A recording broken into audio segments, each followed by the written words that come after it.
بسم اللہ الرحمن الرحیم۔ پیش خدمت ہے خبر نامہ، اہم عالمی خبروں کا خلاصہ۔ بلوچستان عوامی پارٹی کے سینیٹر انوار الحق کاکڑ کے نام پر بطور نگران وزیر اعظم اتفاق کر لیا گیا، جس کے بعد صدر پاکستان نے ان کی بطور نگران وزیر اعظم تقرری کی سمری پر دستخط کر دیے۔ ایوان صدر کی طرف سے جاری ہونے والے پریس ونگ کے مطابق صدر مملکت عارف علوی نے انوار الحق کی تعیناتی کی منظوری آئین کے آرٹیکل 224(1)(a) کے تحت دی۔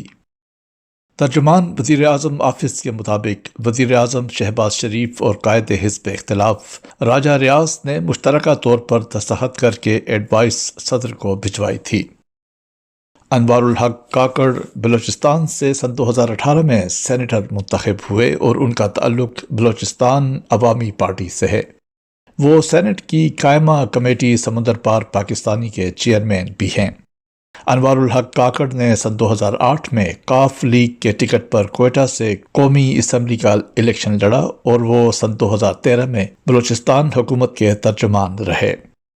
انوار الحق کاکڑ نے یونیورسٹی آف بلوچستان سے پولیٹیکل سائنس اور سوشیالوجی میں ماسٹرز کیا ہے۔ امریکہ کی ریاست ہوائی میں آگ سے اموات کی تعداد 67 ہو گئی ہے۔ گورنر کے مطابق جلے ہوئے گھروں میں اب بھی کئی افراد کی لاشیں موجود ہو سکتی ہیں۔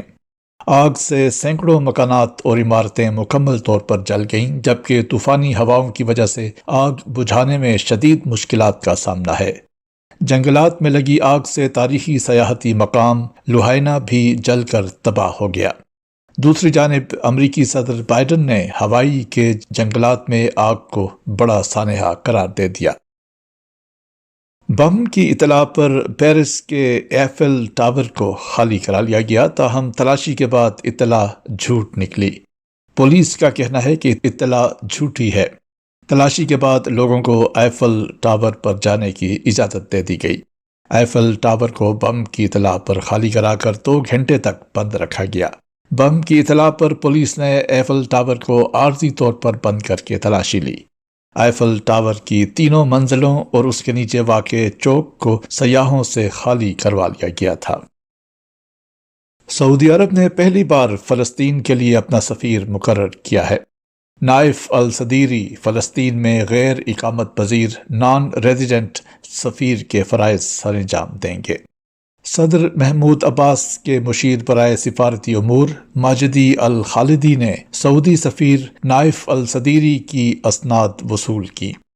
فلسطین کے صدارتی مشیر نے کہا کہ سعودی عرب کی طرف سے فلسطین میں نان ریزیڈنٹ سفیر کا تعینات کیا جانا دونوں ملکوں کے برادرانہ تعلقات اور اقوام کو مزید مضبوط کرے گا۔ انہوں نے فلسطینی عوام اور قیادت کی طرف سے سعودی عرب کے اقدامات کو سراہا۔ فرانس کے ساحلی علاقے سے گزرنے والی تارکین وطن کی کشتی ڈوبنے سے 6 افراد ہلاک ہو گئے۔ 55 مسافروں کو بچا لیا گیا، جبکہ لاپتہ مسافروں کی تلاش جاری ہے۔ ریسکیو کیے گئے مسافروں میں سے 6 کی حالت نازک ہے۔ تارکین وطن کی کشتی الٹنے کا حادثہ برطانیہ اور فرانس کے درمیان فرانسیسی چینل میں ہوا۔ بچ جانے والوں میں ایک خاتون بھی شامل ہے۔ کشتی میں سوار 5 سے 10 افراد لاپتہ ہیں، جن کی تلاش کے لیے امدادی سرگرمیاں جاری ہیں۔ 2 برطانوی جہاز اور کئی فرانسیسی کشتیاں سرچ اینڈ ریسکیو آپریشن میں مصروف ہیں۔ ایران کے شہر مشہد میں سعودی قونصلیٹ کی عمارت پر سعودی عرب کا پرچم لگا دیا گیا۔ دارالحکومت تہران میں سعودی عرب کے سفارت خانے نے ایران اور مملکت کے درمیان تعلقات کی بحالی کے بعد اپنی سرگرمیاں شروع کر دی ہیں۔ یاد رہے کہ دونوں ملکوں کے درمیان کئی سال کے سفارتی تعطل کے بعد رواں سال چین کی ثالثی سے سفارتی تعلقات بحال ہوئے تھے۔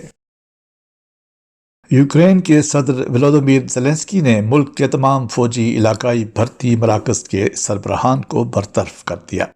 صدر زیلنسکی نے کہا کہ چند بھرتی مراکز کے جائزے میں پیشہ ورانہ بددیانتی کے انکشافات ہوئے ہیں۔ فوج میں بھرتی کے لیے اہل افراد کو سرحد پار کروانے کا معاملہ سامنے آیا ہے۔ جنگ کی وجہ سے فوج میں سروس کے لیے اہل افراد کے باہر جانے پر پابندی ہے۔ یہ نظام ان لوگوں کے ہاتھ میں ہونا چاہیے جنہیں معلوم ہو کہ جنگ کیا ہوتی ہے اور دوران جنگ رشوت لینا غداری کیوں ہے۔ اب فوج میں بھرتی کے لیے امیدواروں کی جانچ اندرونی سیکیورٹی سروس SBU کرے گی۔ بھرتی مراکز کے سربراہان کو فارغ کرنے کے فیصلے پر جنرل ویلیری زلوزنی عمل درآمد کروائیں گے۔ پوپ فرانسس نے مصنوعی ذہانت کے ممکنہ خطرات سے خبردار کرتے ہوئے اس حوالے سے عالمی سطح پر غور و فکر کا مطالبہ کیا ہے۔ ان کا کہنا ہے کہ مصنوعی ذہانت کے استعمال میں چوکس رہنے کی ضرورت ہے۔ نئی ٹیکنالوجی کے استعمال میں تشدد اور امتیازی سلوک کو جڑ نہیں پکڑنی چاہیے۔ انہوں نے کہا کہ نئی ٹیکنالوجی کے استعمال میں تشدد اور امتیازی سلوک کو جڑ نہیں پکڑنی چاہیے۔ مصنوعی ذہانت کا استعمال اخلاقی عکاسی، تعلیم اور قانون کے دائرے تک بڑھانا جانا چاہیے۔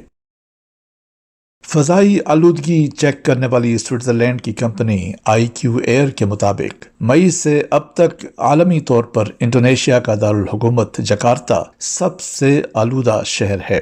جکارتہ کی آبادی 1 کروڑ سے زائد ہے۔ وہاں روزانہ ہی فضائی آلودگی مضر صحت حد تک ریکارڈ کی گئی ہے۔ شہریوں کو طویل عرصے سے بے ہنگم ٹریفک کے دھوئیں، صنعتی اور کوئلے سے چلنے والے پلانٹس کے دھوئیں کی شکایت ہے۔ یہ تھا اہم عالمی خبروں کا خلاصہ۔ روزنامہ الفضل انٹرنیشنل، منگل 15 اگست سن 2023، صفحہ 8۔